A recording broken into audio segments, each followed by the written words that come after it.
Hello viewers, অচেতনার free coaching চ্যানেলে তোমাদের সকলকে স্বাগত জানাই। আজকের এই ভিডিওতে তোমরা যারা নেতাজি সুভাষ ওপেন ইউনিভার্সিটিতে ইউজি বিডিপি কোর্সে থার্ড ইয়ারে পড়ছো, হিস্ট্রি অনার্সে, তোমাদের যে CC12 পেপারটি রয়েছে, অর্থাৎ এই 12 নম্বর পেপারটির অ্যাসাইনমেন্ট 2024-এর প্রশ্ন এবং উত্তরগুলি নিয়ে আলোচনা করছি এই ভিডিওতে। তো দেখো, এখানে 10টি প্রশ্ন পরীক্ষায় এসছে। এই 10টি প্রশ্ন এবং উত্তর তোমরা খাতায় লিখে ভালো করে প্রিপারেশন নিয়ে তবেই পরীক্ষা দেবে, তবে 20তে 20 পাবে। আমি কিছুক্ষণ আগে এই পরীক্ষা দিয়েছি এবং 20তে 20 কিন্তু পেয়েছি। মানে অন্য আমার এক ছাত্রীর পরীক্ষা আমি দিয়ে দিয়েছি, তাই সেখানে 20তে 20 পেয়েছে। তা সেই উত্তরটাই তোমাদের সামনে তুলে ধরছি। দেখো, প্রথম প্রশ্ন, নীল দর্পণ কে ইংরেজিতে অনুবাদ করেছিলেন? উত্তর হবে মাইকেল মধুসূদন দত্ত। পরেরটি দেখো, 1813 সনদ আইন। এখানে প্রশ্নটা অনেক বড় দিয়েছে, অনেকগুলো অপশান আছে। দেখো এখানে ভালো করে 1800 সনদ আইনে কি কি বলা হচ্ছে দেখো। 1, কোম্পানির সনদকে বাতিল করেনি। 2, চীনের সঙ্গে ব্যবসা এবং কোম্পানির চায়ের একচেটিয়া ব্যবসায় ব্যাঘাত ঘটায়নি। 3, কোম্পানির সাধারণ একচেটিয়া ব্যবসার সমাপ্তি ঘটায়নি। 4, ইংল্যান্ড কোম্পানির কর্মচারীদের প্রশিক্ষণের চাহিদা ব্যক্ত করেনি। 1813 সনদ আইনে কোনগুলো বলা হয়েছে? তো এখানে উত্তর হবে 1 আর 2, অর্থাৎ কোম্পানির সনদকে বাতিল করেনি এটা একটা, আর চীনের সঙ্গে ব্যবসা কোম্পানির চায়ের একচেটিয়া ব্যবসায় ব্যাঘাত ঘটায়নি। আর বাকি 3 আর 4 কিন্তু 1813 সনদ আইনে বলা হয়নি এ ব্যাপারে কিছু।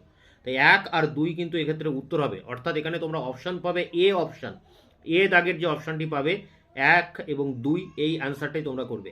পরেরটি দেখো, এটিও খুব বড় প্রশ্ন। নিম্নলিখিত ঘটনাগুলির সঠিক কালানুক্রম কি? অর্থাৎ এখানে অনেকগুলো ঘটনা দেওয়া আছে, এগুলো পরপর সাজাতে হবে। দেখো, প্রথম যেটা দেওয়া আছে, আহম্মদ শাহ আবদালির প্রথম ভারত আক্রমণ 1760 নাগাদ। বান্দা বাহাদুরের নেতৃত্বে শিখ বিদ্রোহ 1717 নাগাদ। নাদির শাহের ভারত আক্রমণ 1739। ব্রিটিশ কর্তৃক দিল্লি অধিকার 1803। এই ঘটনাগুলো সাজালে যেটা দাঁড়ায়, এর উত্তর দাঁড়াবে দেখো সি অপশন, অর্থাৎ 2, বান্দা বাহাদুরের নেতৃত্বে শিখ বিদ্রোহ 1717।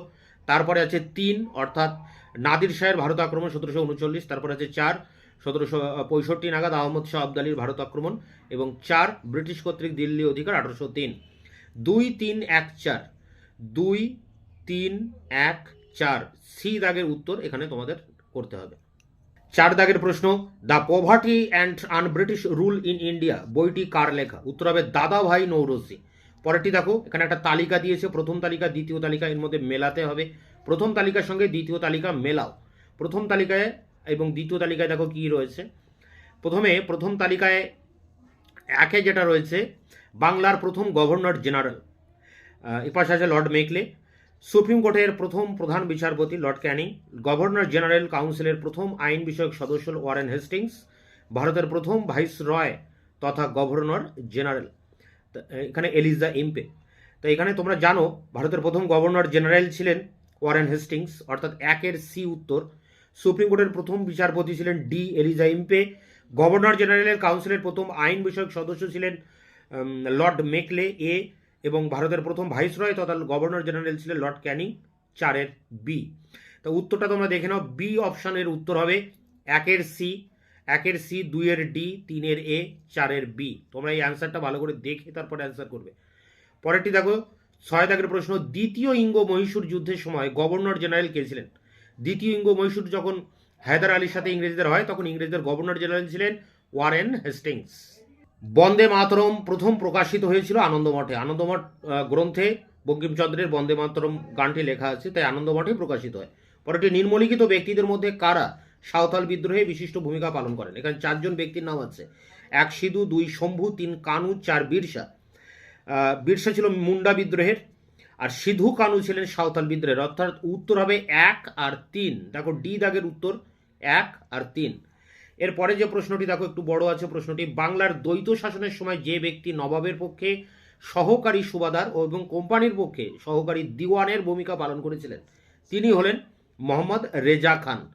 এখন আর একজন ছিলেন সীতাব রায়। এখানে মোহাম্মদ রেজা খান তোমাদের অ্যান্সার হবে, এটাই তোমরা অ্যান্সার করবে। এবং শেষ প্রশ্ন দেখো, 10 দাগের প্রশ্ন, ব্রিটিশ পার্লামেন্টে পিটের ভারত শাসন আইন পাশ হয়েছিল। কবে পাশ হয়েছিল?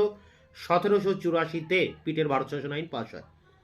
তা এই ছিল 10টি প্রশ্ন CC12 পেপারটির অ্যাসাইনমেন্টের কোশ্চেন অ্যান্সার।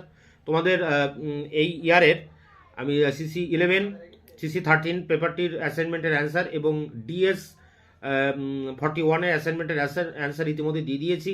তার লিঙ্ক দেওয়া থাকবে ভিডিও ডেসক্রিপশন বক্সে, তোমরা ভিডিওগুলি দেখে নিও। এছাড়া তোমাদের আর অন্যান্য যে সমস্ত পেপারগুলো রয়েছে তার অ্যান্সার নিয়ে খুব দ্রুত আবার তোমাদের সামনে এসে হাজির হচ্ছি। ততক্ষণ চ্যানেলকে সাবস্ক্রাইব করে রাখবে, বন্ধুদের কাছে শেয়ার করবে। ভিডিওটি ভালো লাগলে অবশ্যই একটা লাইক